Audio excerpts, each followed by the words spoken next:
Good morning, everybody. It's quite a privilege to be here, and to be invited to stand up here is an even bigger privilege. I want you to know that I echo Mark Whitney's comments from the last hour that a national cleanup conference is a great idea.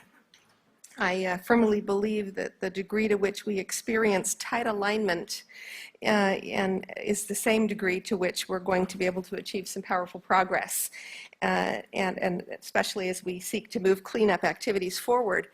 And in part, the greater alignment that we have will help us partner more effectively with members of Congress, especially with key members of Congress, as we seek their support and funding for the important work that needs to be done in all of our communities. To that end, it's my great honor to be able to help welcome Congressman Simpson to our group today. If we were I was put on, I was given no notice, but if I were to pick the theme music for Congressman Simpson, it would probably be Rocky, especially the part where he's, training and climbing up those stairs. Gosh, I have to pull this down. That particularly relates, I think, to the work that he's doing as chairman of the House Appropriations Subcommittee on Energy and Water Development. So anyway, let me just say a handful of things about the congressman. I'm very proud to serve in the state of Idaho with my friend, Congressman Simpson. He's very easy to be friends with. Like many of our own ECA members, and I am an ECA member, and that's why I got to be here today, but he began his political career in local government. And so he understands my pain. But he then moved on to state government before, and then we fast forward, he was elected to Congress and is now in his 9th term as in the House of Representatives. He represents Idaho's 2nd congressional district, and that, of course, includes the Idaho National Laboratory. And as I mentioned, he is serving as chair of the House Appropriations Subcommittee on Energy and Water Development, and he's co-chair of the House Cleanup Caucus, Nuclear Cleanup Caucus. And he has played and continues to play a pivotal role in bringing perspectives from these communities, or I should say from communities and states hosting DOE sites, to the forefront in Congress. His voice is heard. Of course, he is instrumental in all matters relating to funding for energy research and cleanup projects all across the complex. And he is also an advocate for other nuclear energy type programs. His efforts help to advance programs such as advanced fuel cycle research, small modular reactor licensing, and the National Spent Fuel Program. This past February, Congressman Simpson spoke with, and I think you pretty much do every February, but he spoke with ECA, the ECA board, and there he mentioned that he had plans to visit with other sites this year, and he's been doing that, and we happily note he recently returned from a visit to Oak Ridge with Congressman Fleischman earlier. He's true to his word. And that's one of the reasons why I look forward to working with Congressman Simpson, and why all of us in this room can have confidence when we do so. If you'll allow me just a moment of public comment or personal commentary, I will tell you that Congressman Simpson is a great supporter of the labs and sites throughout the country and across the complex. I'm fairly certain that his love affair with all things DOE began in Idaho, but it certainly doesn't end there. Because Chairman Simpson considers all sites important.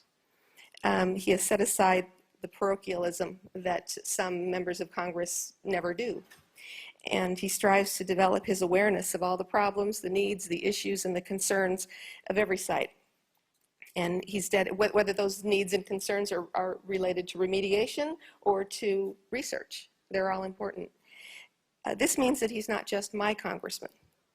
He is about things that are important to all of us. And so all of you can look to him for a fair measure of representation.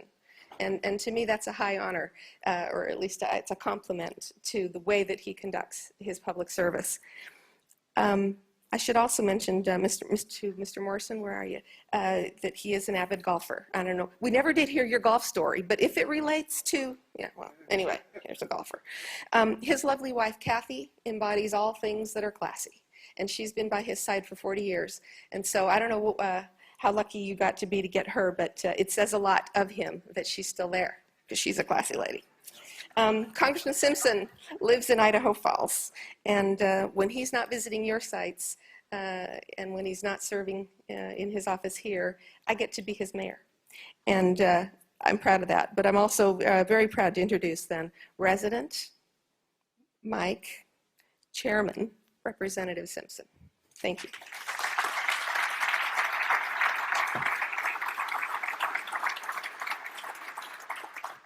Thanks, Mayor. Appreciate the introduction, and you're right. I don't know how I got my wife to stay around for 45 years. We celebrated our 45th wedding anniversary this June 24th. You notice how I got that date down, ladies?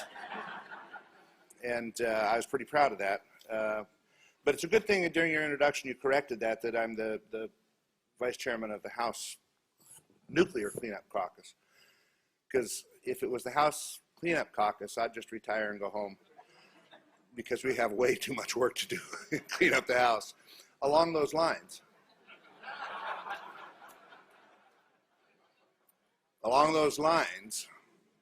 breaking news, you can write this down. Mr. Alexander and I have been pre-conferencing our energy and water bill, and we've decided that we need a lot of money in a variety of areas, and so consequently the EM budget is going to be $2 billion instead of $6 billion. I know that won't affect most of you, because tonight we're going to close the government down.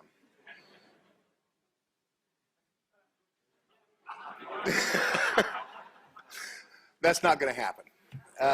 Today we'll pass the CR to keep the government open, and I hope a majority on my side of the aisle and the other side of the aisle have learned that shutting down the government is never good politics, and it's never good policy. And when you look at the impact that it has on communities, not just of what it does to the government workers, the contract workers, and other people, what it does to the communities, and the impact it has on communities, it is, most people don't understand that. I was talking with my wife was actually talking with a lady in Idaho Falls who I think used to work at the site, and she had started a small business in town in Idaho Falls, and it was pretty much a walk-in business, sold knickknacks, and had a little store, had a pretty good business going. And Kathy talked to her after our last government 16-day shutdown. And she went in a couple months later and went into her store. And she said during those 16 days, no one came into her store. No one. Because they just didn't know what the outcome was going to be of this. So people kind of pull back and stop spending money and those kind of things. It has impacts in businesses all across America that we never really think about. And so I hope that we've learned our lesson, that we can address what needs to get done in better ways than trying to shut the government down. So we will keep it open. The challenge will be, as I told some people yesterday, is we'll pass this CR. That doesn't mean that everything just continues the way it is. The way a CR works is that you will get funding at either last year's level or the lower of the House or Senate marks. So it'll be the lowest of those three levels. That's going to have an impact. But hopefully that will only last for a couple months, because we will do an omnibus and get it done. The challenge in doing an omnibus is we've got to have new numbers. We've known this since, well, some of us have known it for a couple of years, but we've known it since March that we were going to be facing this, that we were going to have to sit down and do negotiation. As you know, the Budget Control Act that passed, which was never supposed to become law, which was never supposed to have an impact because it was so dramatic, no one would ever go for it. It was a threat, essentially, to make the Subcommittee do their job, which they didn't do, which meant sequestration went into effect. Now the budget control numbers with some of our members have become the holy grail. We've got to stick by the budget control numbers. We didn't even do that in our budget this year. When we funded the defense appropriation, which would have been dramatically affected more than anybody else by sequestration, they put $38 billion into the Overseas Contingency Fund that doesn't count toward the BCA caps. So we kind of went around it. We kind of cheated a little bit. Anybody that says we stayed within the BCA caps, not really. But now the Democrats are insisting that, well, if you're going to put $38 billion more into the defense budget, you got to put $38 billion more into the 11 other appropriation bills that are non-defense discretionary spending. And they've been saying that for 6 months, and the president's been saying that for 6 months. And I don't know that we will get $38 billion. I doubt it. There will be a compromise in there somewhere, but I know the Speaker is working with the President now, and they are trying to come up with some plan to put additional revenue into those other 11 bills, because we are going to need Democratic votes to get an omnibus done. And that's not a bad thing. There are some areas in our budget that we could certainly use some more funding in. So I'm not opposed to them doing that. We know we've got to do it anyway. You know, it's been interesting since the developments of last Friday when Speaker Boehner decided that he was going to step down. And the Speaker is one of my best friends. I'm happy for John. I've seen him smile more in the last 2 days than I've seen him smile in the last 5 years. I told him the other night when he and his wife Debbie came over to a barbecue we were having, I said to Debbie, you know, the good thing is Friday when I went in to talk to John about all this, he told me that he was going to now have the opportunity to spend all his time with his wife Debbie. And Debbie went, no! But he's been happier in the last few days than I've seen him in a long time. It's been like a load has been lifted off his shoulders. And while I'm happy for him, I'm sad for the House, because he was an institutionalist that tried to make it work. And if people think that changing the Speaker to another Speaker, any of the other speakers that you might select, is going to change the outcome of how things are getting done or not getting done, that's not the case. The problem we've got on our side of the aisle is that we've got 30 or 40 or 50 members that need a remedial math class. Because to get anything through the House, you've got to have 218 votes. To get anything through the Senate, you've got to have 60 votes to bring it up. If the President vetoes a bill, you've got to have 290 votes in the House to override a veto and 67 votes in the Senate to override the veto. If you can't get to those numbers, you can't do anything. And so we've got people insisting that they have their way, and if they don't get their way, they're going to vote against the rules, they're going to shut down the government, whatever. Their only option is to shut down the government. That's not going to change under new leadership. And what I've been telling all of our people running for leaders that have come in to talk to me, I said, what you got to understand is, for 5 years, John has tried to satisfy the demands of these people. He's listened to them. He's taken into consideration their views. We've changed some of our things that, for better or worse, weren't going to go anywhere once they changed them. They're going to be the same way. This big kumbaya that everybody's talking about now, can't we all just get along, the Rodney King sort of conference we had, is not going to happen. And what you've got to do, and this is what I've been telling our leaders, is you've got to understand the numbers game. You've got to get to 218 votes. If you can't get 218 votes in our conference, that means you've got to work with the Democrats to get to 218 votes. That means the Democrats are going to get something out of this. And you know what? That's generally when most good legislation happens, when parties work together. While I'm a Republican because of my philosophy and so forth, Democrats aren't always wrong. Most of the time, but not always. One of my good friends in Congress is Steny Hoyer. He's willing to sit down and work with us, as I think many of the Democrats are. But we're going to try. I think the only way to get us out of the dysfunction that you've witnessed over the last several years is to sit down with the vast majority of both Republicans and Democrats that want to see Congress work again and do our job. And hopefully that's where we will end up after we go through this election of a new speaker and majority leader and on down the road. But back to the point, John is trying to work out some numbers that will and clear the deck on a lot of issues before he leaves on October 30th, and see if we can decide what numbers we will have for our appropriation bills. Now, the Senate and House appropriation bills, we could actually conference our bills fairly easily, I think, between Lamar and I. We have some differences of opinion and a variety of things, but we can work those out. Lamar and I are basically on the same page about what we're trying to do. He has a little bit more money in EM than we do in the House, and that's, you know, I understand that. He's shorted some areas that I want to see plussed up and vice versa, but that's normal stuff, and we will get into conference and work out those differences.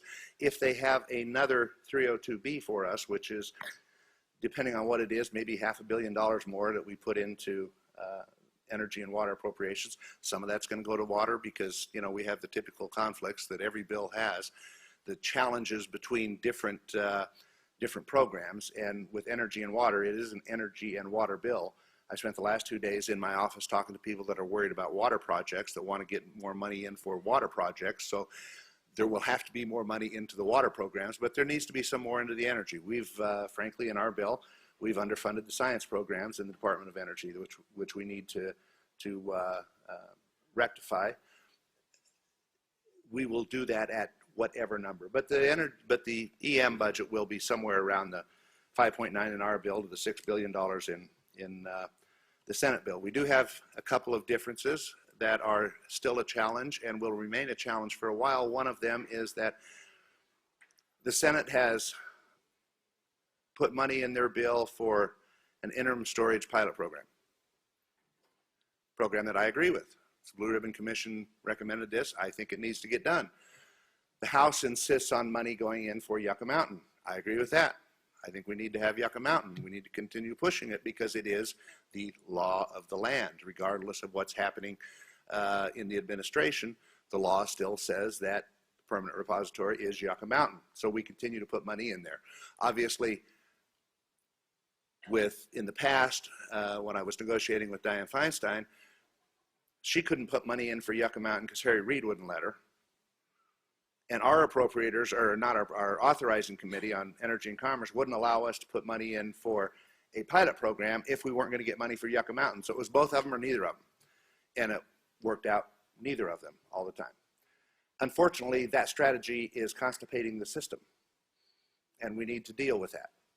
And both Lamar and I are on the same page with this. We need both of it. We need both of these programs moving forward. Whether we can get and keep the money in for Yucca Mountain in a bill and Harry prevents that from coming to the floor or not in an omnibus, I don't know.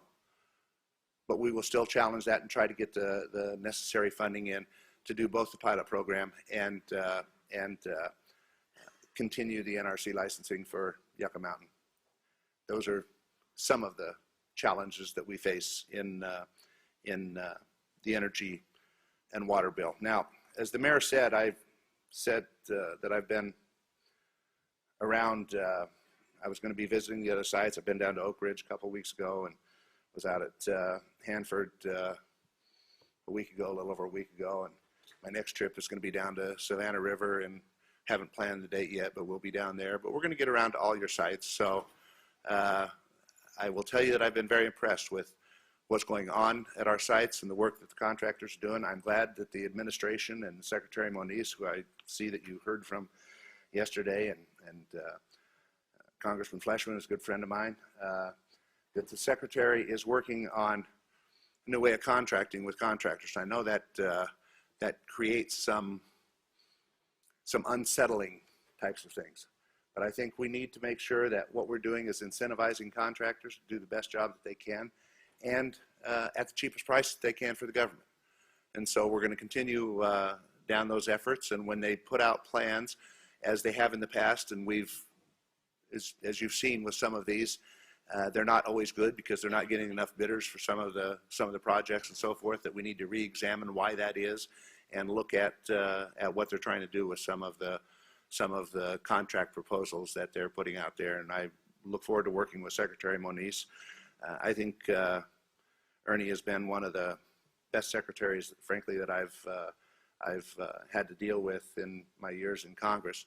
And I look forward to working with him to advance the cause of the Department of Energy and what we're trying to do and what you all are trying to do. So I appreciate the opportunity to talk to you today, tell you where we're coming from the budget, but you can pause. I'm as certain that we will not shut down the government as I am of who will become the next Republican nominee for president. If that gives you any, if that gives you pause for, no.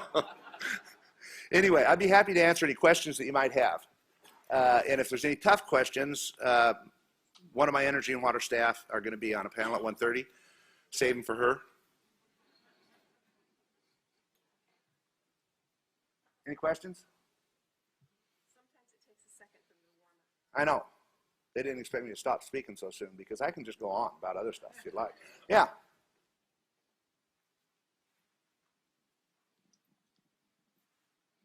So, Mr. Simpson, thanks for being here. Sean McGraw from Weston Solutions.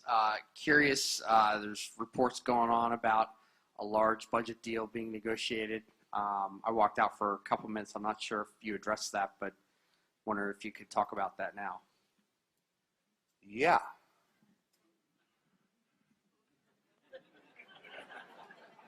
You walked out for more than a couple minutes.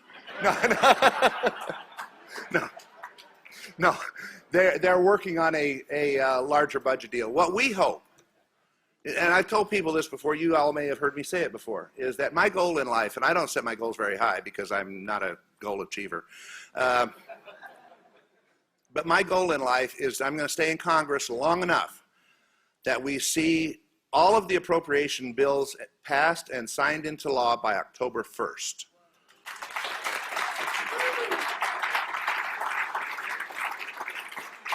And while there is a lot of things I'm not sure of in life, I can tell you that I'm like fairly confident of when October 1st, 2016 comes. It's going to be sometime between September 30th and October 2nd. I know that now. And you'd think that we could work toward that goal. And that's what's frustrating about this whole damn process. This year we started off and leadership was committed to giving us the time on the floor to do our appropriation bills. They were doing a great job. We marked up all 12 appropriation bills in the full committee for the first time since, I don't know, probably 10, 12 years ago. And we had 7 of them on the floor. You know what shut down the appropriations process? And I love this because the press always asks you at the first of the year, well, what are the controversial points? What's going to be the challenge? What are you going to have to face in these bills? Well, this year it was the Confederate flag. And that shut down the appropriation process. I'm just sitting there going, you got to be kidding me. This is something we can't vote on? It just seemed crazy. And what I'm asking all of people running for leadership is commit to doing the regular appropriation process, bring them to the floor under open rule, let members have their say, offer amendments. I mean, we had, I don't know, how many amendments do we have, Sarah, for energy and water? 100, 150, something like that? Yeah. I mean, we had a bunch of amendments, you know, there are amendments that if some of them are a little crazy, some of them are press release amendments, so they can write so a member can write a press release to his home constituents and stuff. I understand that. And if they're bad amendments and we can't beat them on the floor, we take care of them in conference. But you got to let people have a say, and we need to get back to regular order, which is what we've been trying to do, and get things done by October 1st. If this year they can come to a big deal that will solve this year's budget numbers so that we can get an omnibus done by December 11th, hopefully before December 11th. I'd like to see it done before Thanksgiving.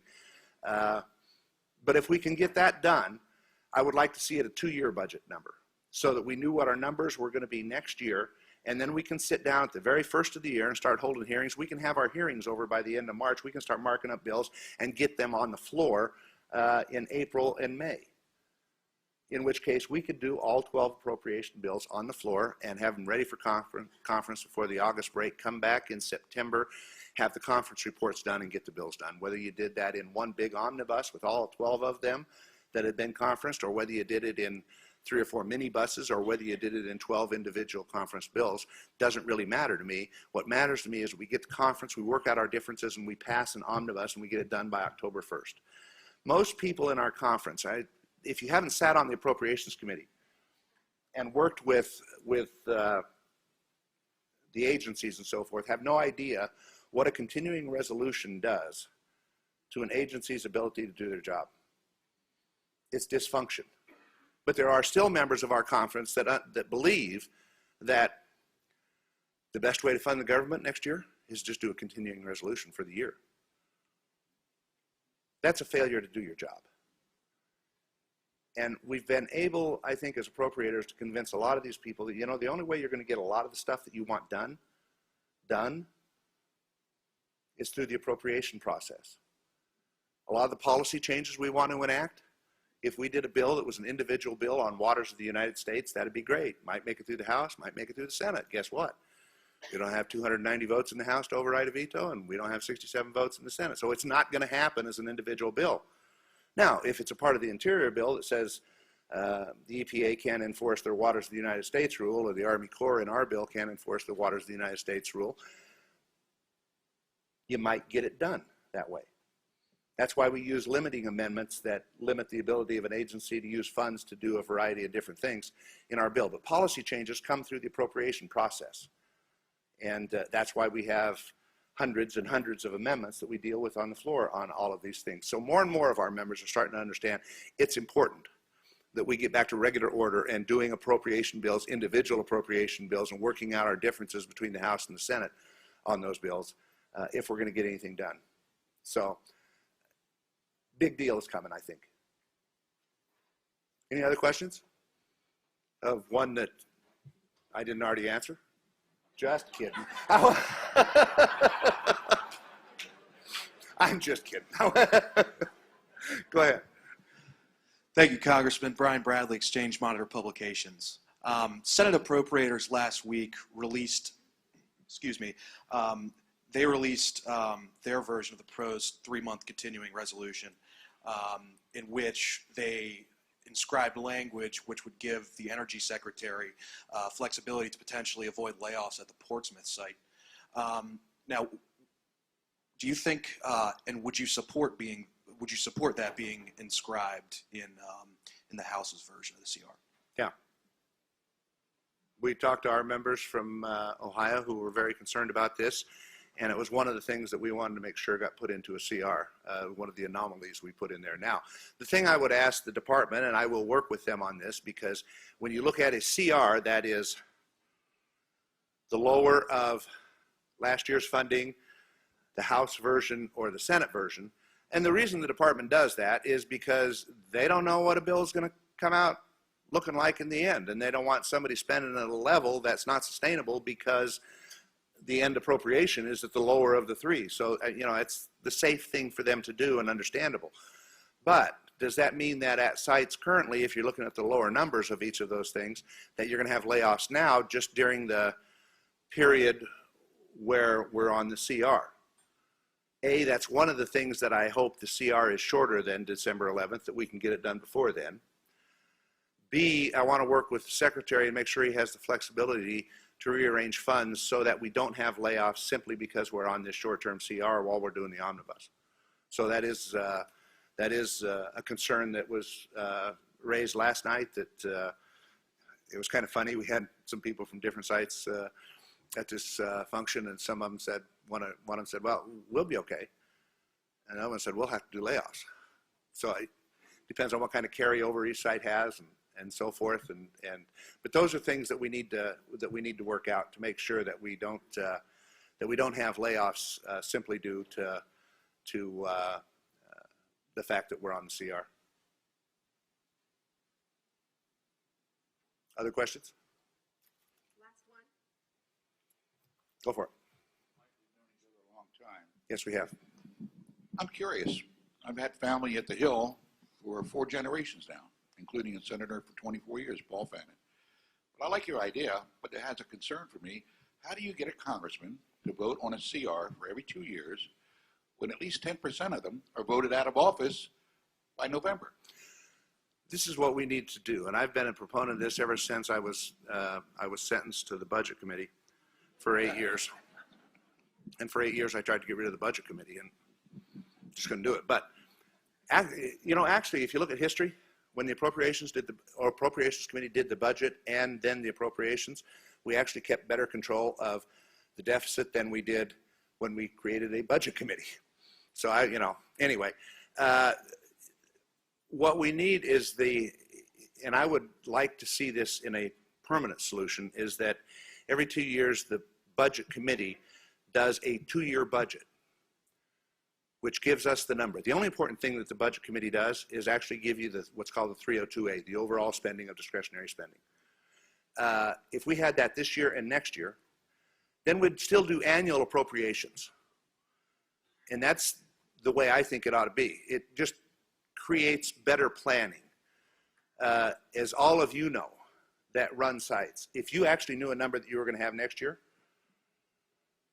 how much better could your planning be than it is having every year funding, and then for the first 3 or 4 months of the next year having a CR sort of funding, and then an appropriation goes into effect that is a different number.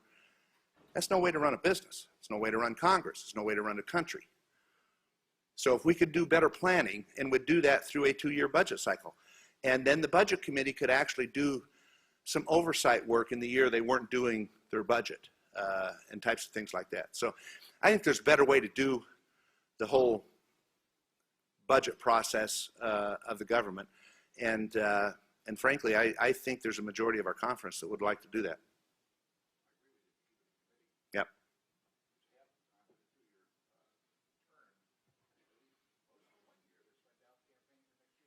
Yep. And if you did it the first year where you weren't out campaigning the next year, you'd have more time. So it is, you know, one of the challenges we have in Congress. I get, my own members would start throwing glasses of water at me if I said this, but they're not here, so I'll say it. I don't think we spend enough time doing our job.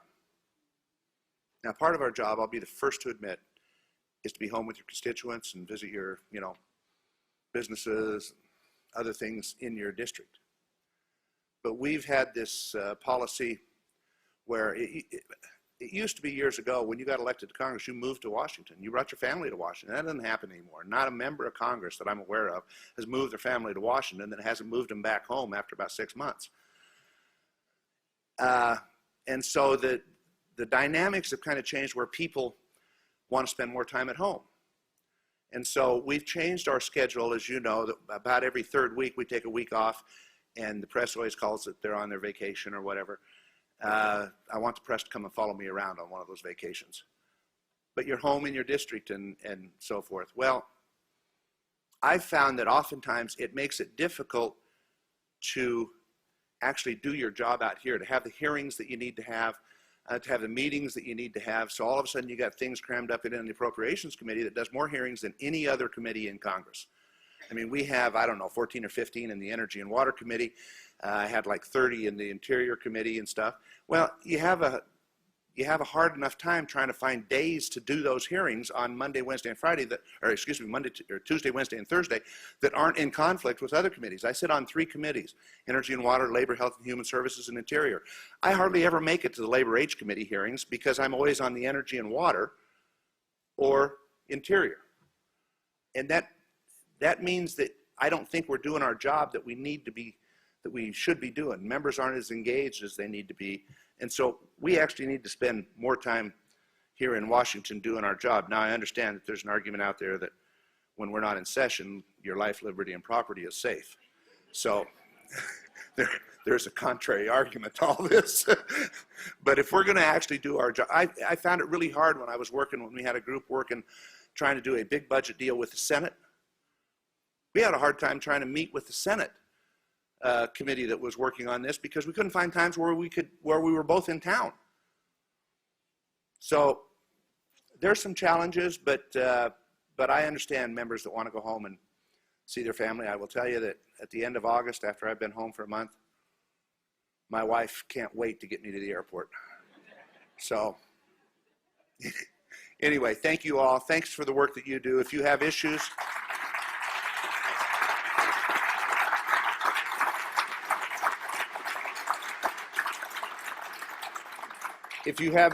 that we need to address, come and see us.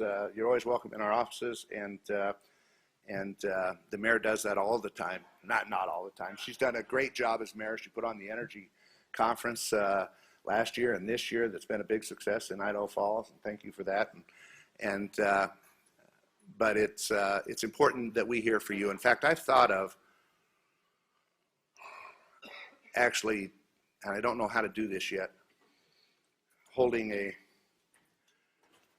briefing or a hearing for my committee. I don't know if I want a hearing, but maybe a briefing where we bring in some of the contractors and sit down and just talk with our committee without DOE there, because I know that, you know, and I'm not saying I'm trying to lock DOE out of this or anything else, but I would like sometimes just a frank discussion between contractors and our committee about what's going on and what we can do to improve it and how we can help and those kind of things. Because we're all a team, DOE, Congress, and you all, in trying to clean up these sites and to move forward on this. And as you know, if we don't clean up the legacy of the past, there won't be a nuclear future. That's just the reality. So I appreciate all the work you do. I haven't been to your site yet. I will be. I always find it fascinating to go out there and see the incredible work you do. Thank you all.